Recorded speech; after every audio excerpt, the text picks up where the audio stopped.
Hello, my darling, and welcome back. Today I have a special treat for you. We will be reading two different versions of Little Red Riding Hood. The first version was written by Charles Perrault, a French fairy tale author, in 1697. And the second version is the one you might be a little more familiar with and was written by the Brothers Grimm in 1812. As you will very quickly see, the stories are almost completely different, and really the only similarity is in the name. Now I would like you to lie back and close your eyes while I read to you. We begin with Little Red Cap by Jacob and Wilhelm Grimm. Once upon a time, there was a sweet little girl. Everyone who saw her liked her, but most of all her grandmother, who did not know what to give the child next. Once she gave her a little cap made of red velvet, because it suited her so well, and she wanted to wear it all the time. She came to be known as Little Red Cap. One day her mother said to her, "Come, Little Red Cap, here is a piece of cake and a bottle of wine. Take them to your grandmother. She is sick and weak, and they will do her well. Mind your manners and give her my greetings. Behave yourself on the way, and do not leave the path, or you might fall down and break the glass, and then there will be nothing for your sick grandmother." Little Red Cap promised to obey her mother. The grandmother lived out in the woods, a half an hour from the village. When Little Red Cap entered the woods, a wolf came up to her. She did not know what a wicked animal was, and she was not afraid of him. "Good day to you, Little Red Cap," he said. "Thank you, Wolf," she replied. "Where are you going so early, Little Red Cap?" "To my grandmother's." "Oh, and what are you carrying under your apron?" "My grandmother is sick and weak, and I am taking her some wine and cake. We baked it yesterday, and this should give her strength." "Little Red Cap, just where does your grandmother live?" "Her house is a good quarter-hour from here in the woods, under 3 large oak trees. There's a hedge of hazel bushes there. You must know the place," said Little Red Cap. The wolf thought to himself, "Now there is a tasty bite for me. Just how will you catch her?" But he said out loud, "Listen, Little Red Cap.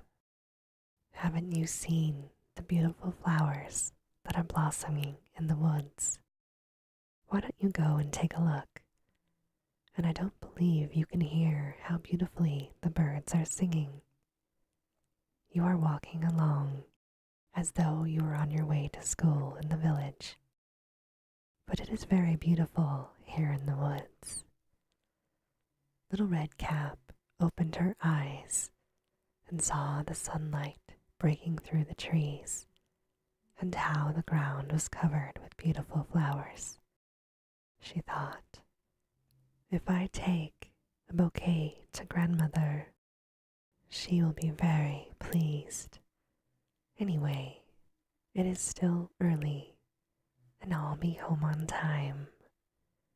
She ran off into the woods looking for flowers.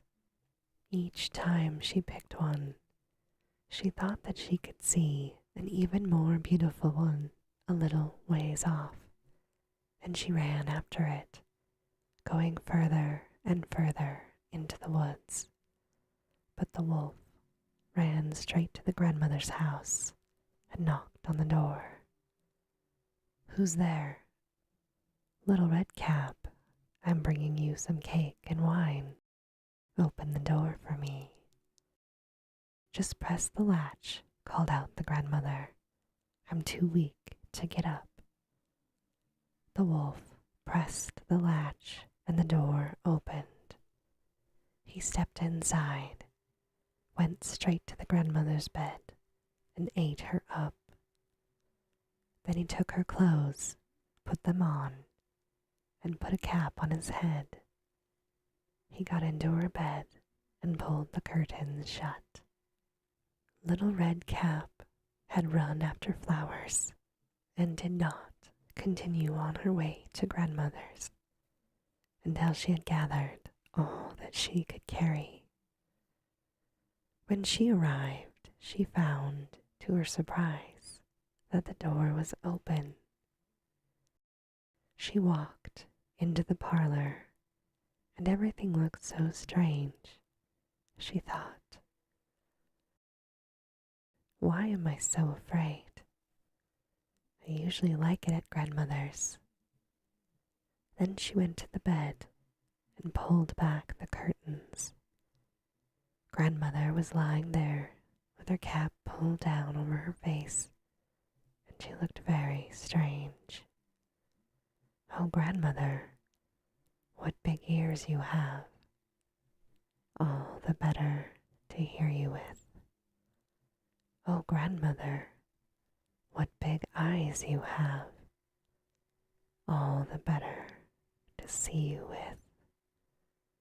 Oh, grandmother, what big hands you have. All the better to grab you with. Oh, grandmother, what a horribly big mouth you have. All the better to eat you with." And with that, the wolf jumped out of bed, jumped on top of poor Little Red Cap, and ate her up. As soon as the wolf had finished his tasty bite, he climbed back into bed, fell asleep, and began to snore very loudly. A huntsman was just passing by. He thought it strange that the old woman was snoring so loudly, so he decided to take a look. He stepped inside, and in the bed there lay the wolf that he had been hunting for a long time. "He has eaten the grandmother, but perhaps she can still be saved. I won't shoot him," thought the huntsman. So he took a pair of scissors and cut open the wolf's belly. He had cut only a few strokes when he saw the red cap shining through. He cut a little more, and the girl jumped out and cried, "Oh, I was so frightened. It was so dark inside the wolf's body." And then the grandmother came out alive as well. Then Little Red Cap fetched some heavy stones. They filled the wolf's belly with them, and when he woke up and tried to run away, the stones were so heavy that he fell down dead. The three of them were happy. The huntsman took the wolf's pelt. The grandmother ate the cake and drank the wine that Little Red Cap had brought. And Little Red Cap thought to herself, "As long as I live, I will never leave the path and run off into the woods by myself if my mother tells me not to." The Brothers Grimm wrote in a second alternative ending that is featured in some variations where you might find this story. The second story ends like this. Little Red Cap was taking some baked things to her grandmother when a wolf spoke to her and wanted her to leave the path. But Little Red Cap took care and went straight to grandmother's. She told her that she had seen a wolf and that he had wished her a good day, but he had stared at her in a wicked manner. If we hadn't been on a public road, he would have eaten me up, she said. Come, said the grandmother. Let's lock the door so he can't get in. Soon afterward, the wolf knocked on the door and called out, Open up, grandmother. It's Little Red Cap, and I'm bringing you some baked things. They remained silent and did not open the door. The wicked one walked around the house several times and finally jumped up onto the roof. He wanted to wait until Little Red Cap went home in the evening and then follow her and eat her up in the darkness. But the grandmother saw what he was up to. There was a large stone trough in front of the house. Fetch a bucket, Little Red Cap, she said. Yesterday I cooked some sausage. Carry the water that I boiled them with to the trough. Little Red Cap carried water until the large trough was full. The smell of sausage arose in the wolf's nose.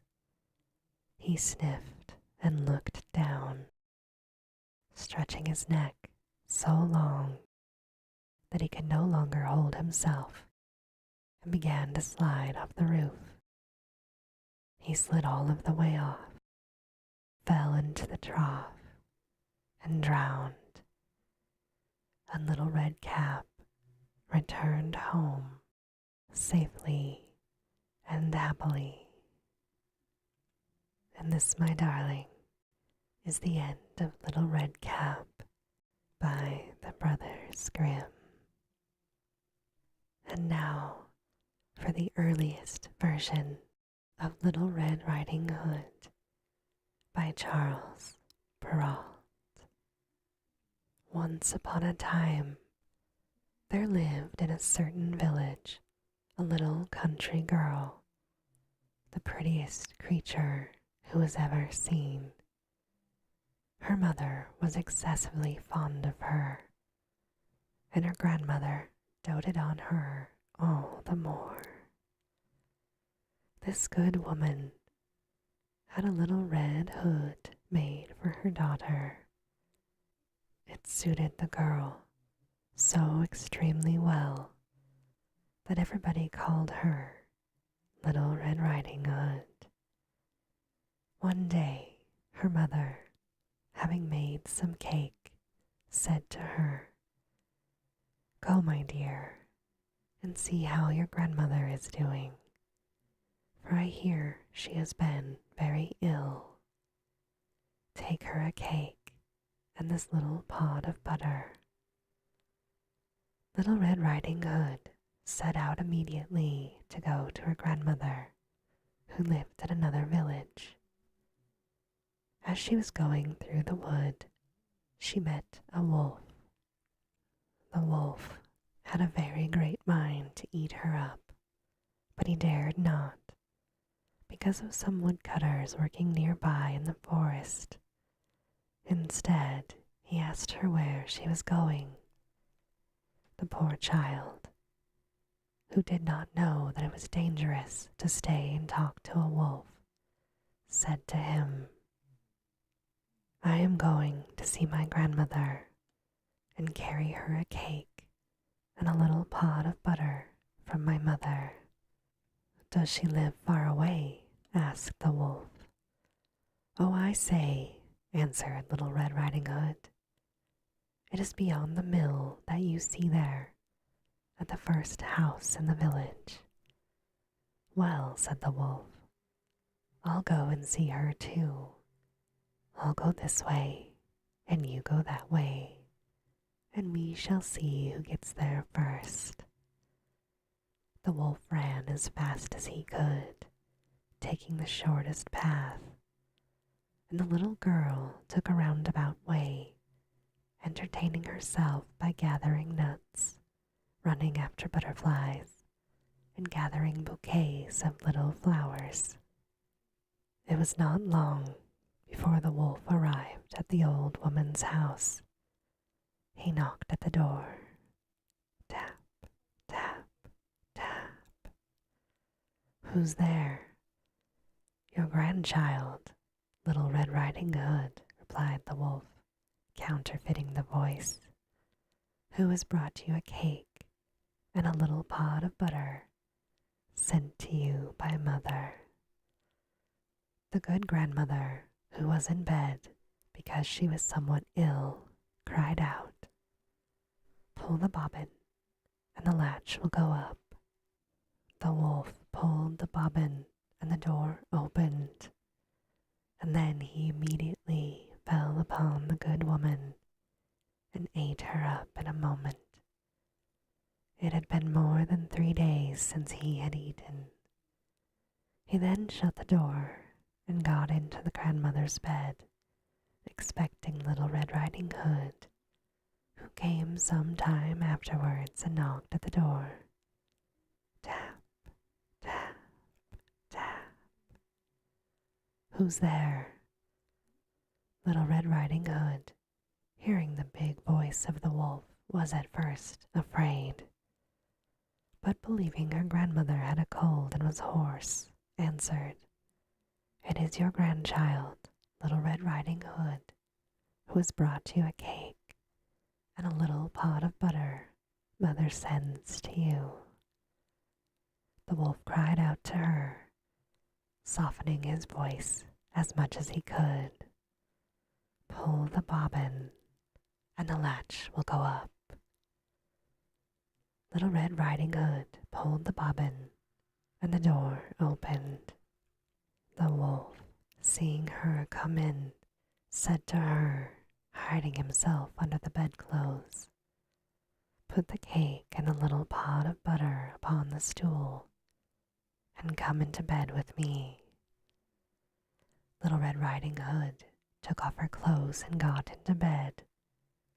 She was greatly amazed to see how her grandmother looked in her night clothes, and said to her, "Grandmother, what big arms you have." "All the better to hug you with, my dear." "Grandmother, what big legs you have." "All the better to run with, my child." "Grandmother, what big ears you have." "All the better to hear you with, my child." "Grandmother, what big eyes you have." "All the better to see with, my child." "Grandmother, what big teeth you have." "All the better to eat you up with, my dear." And saying these words, this wicked wolf fell upon Little Red Riding Hood and ate her all up. The end. Charles Perrault added a moral at the end of the story.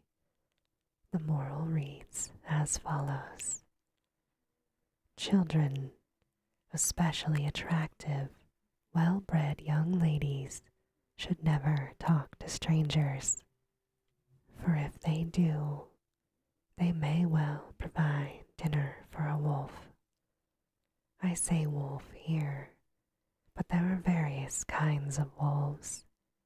There are also those who are charming, quiet, polite, unassuming, complacent, and sweet, who pursue young women at home and in the streets. And unfortunately, It is these gentle wolves who are the most dangerous ones of all. And this, my darling, ends our reading of two versions of Little Red Riding Hood. I hope that you are able to sleep well, have very sweet and creepy